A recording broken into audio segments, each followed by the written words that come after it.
Assalamualaikum warahmatullahi wabarakatuh. Yang saya hormati mahasiswa pendidikan Bahasa Indonesia Universitas Nahdlatul Ulama Blitar. Semoga tetap dalam lindungan Allah Subhanahu wa taala. Baik rekan-rekan, pada video pembelajaran kali ini pada mata kuliah Sosiologi Sastra, kita akan membahas mengenai sastra sebagai pemahaman antar budaya. Nah, pemahaman antar budaya ini merupakan usaha untuk memahami kehidupan sosial. Nah, ini penting karena bisa menjalin silaturahmi atau hubungan antar bangsa dan antar budaya. Ada beberapa hal yang akan kita bahas pada video pembelajaran kali ini. Yang pertama adalah sastra sebagai dokumen sosial budaya. Yang kedua adalah sastra sebagai sarana pemahaman antar budaya, dan yang ketiga adalah sastra sebagai bahan pengajaran pemahaman antar budaya.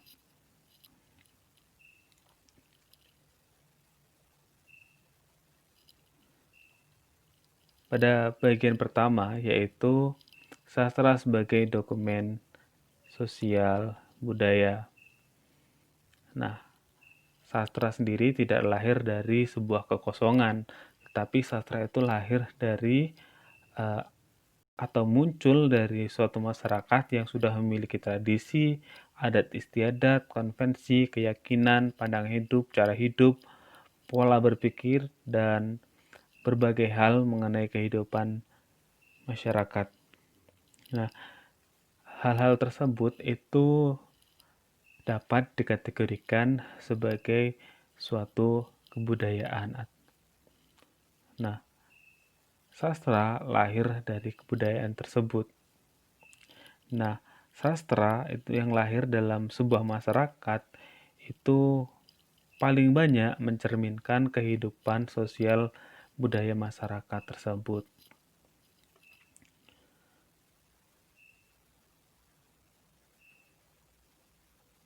Oke, oleh karena itu sastra juga terutama karya sastra itu bisa dikatakan sebagai dokumen sosial budaya. Nah, dalam sebuah karya sastra tentu terdapat nilai-nilai yang ada kaitannya dengan kehidupan atau latar belakang sosial budaya masyarakat, di mana pengarang maupun inspirasinya didapat melalui masyarakat tersebut atau kebudayaan tersebut, atau bisa jadi pengarang itu merupakan salah satu anggota dari masyarakat tersebut. Nah, ada beberapa nilai yang terkandung dalam suatu karya sastra. Yang pertama adalah nilai yang bersumber dari Tuhan, yang kedua adalah nilai yang bersumber dari masyarakat, yang ketiga adalah nilai yang bersumber dari individu, nilai sosial, nilai estetika, nilai etika, dan nilai agama. Nah, nilai ini adalah sesuatu hal yang berharga di dalam kehidupan masyarakat.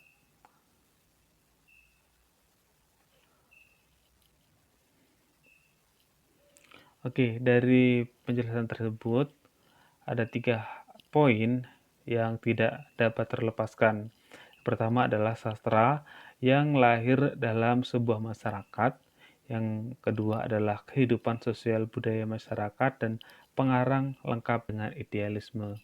Maka ketika ketiganya ini digabung atau dijadikan satu, maka itu akan menjadi sebuah karya sastra, di mana karya sastra tersebut dapat dikatakan sebagai dokumen sosial masyarakat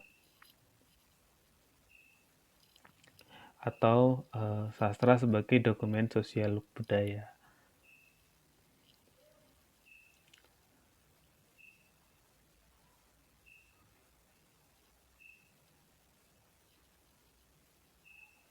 Oke.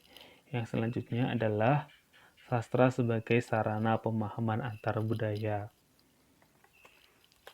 Nah, di dalam suatu karya sastra tentu pengarang itu mempunyai inspirasi atau pengarang itu merupakan salah satu anggota dari suatu kelompok masyarakat yang menjadikan inspirasinya ditulis dalam sebuah karya sastra, maka itu ketika sastra itu dibaca oleh masyarakat umum itu secara tidak langsung akan memberikan pemahaman kepada kita mengenai budaya yang ditulis oleh pengarang.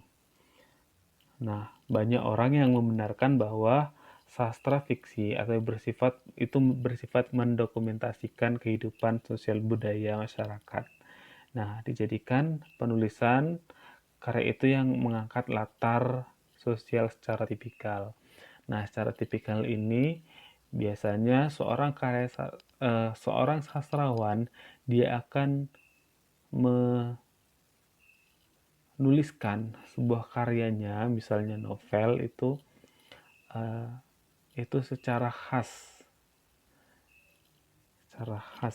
Nah, karya sastra yang berlatar tipikal inilah yang menjadi sumber sosial. Nah, budaya suatu masyarakat karena mengandung model kehidupan yang khas dari masyarakat tersebut.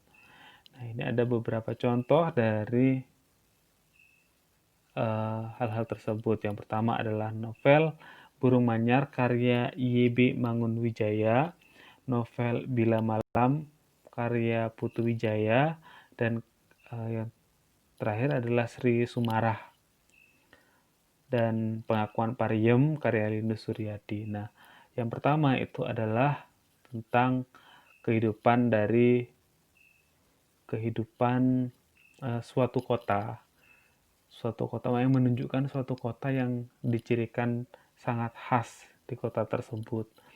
Nah, yang kedua itu yang kedua adalah karya Sri Sumarah dan Pengakuan Pariem Lindu Suryadi.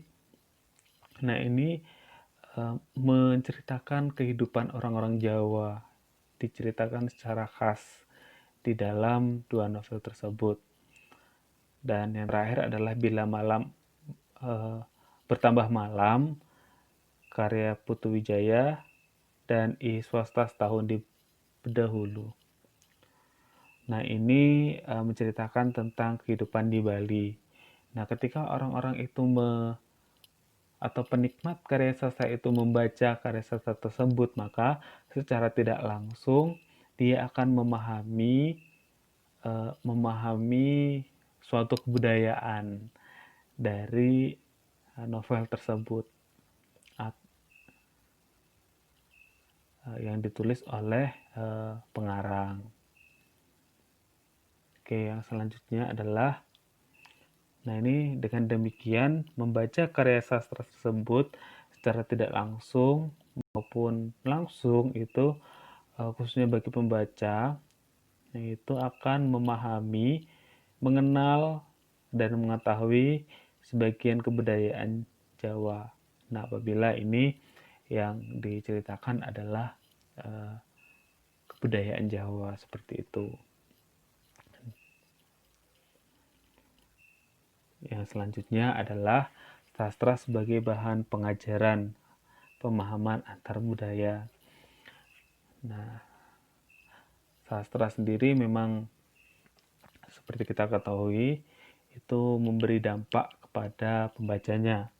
Nah, ini saya pilih sebuah karya sastra ini yang diperuntukkan untuk anak-anak.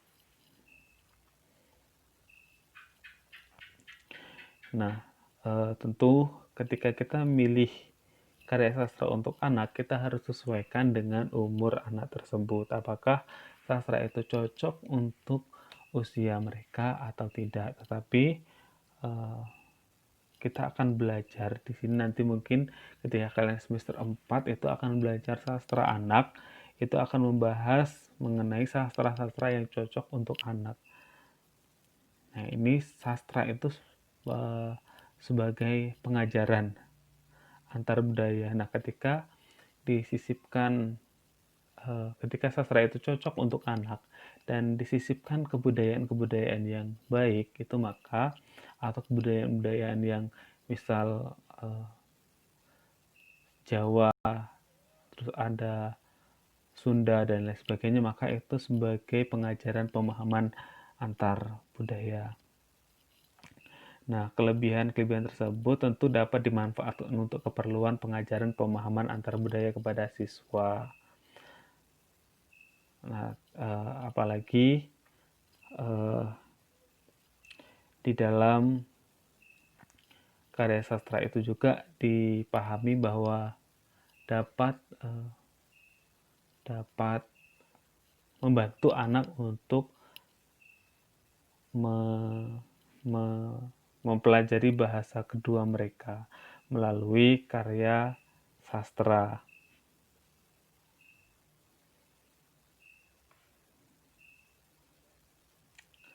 Oke, mungkin itu saja penjelasan dari saya mengenai sastra sebagai pemahaman antar budaya. Nah, bagi teman-teman yang mempunyai pertanyaan atau mungkin masih bingung, silakan ditulis di kolom komentar. Nanti akan saya jawab melalui akun pribadi saya. Mungkin itu saja pembelajaran sosiologi sastra kali ini. Saya Iri, wassalamualaikum warahmatullahi wabarakatuh.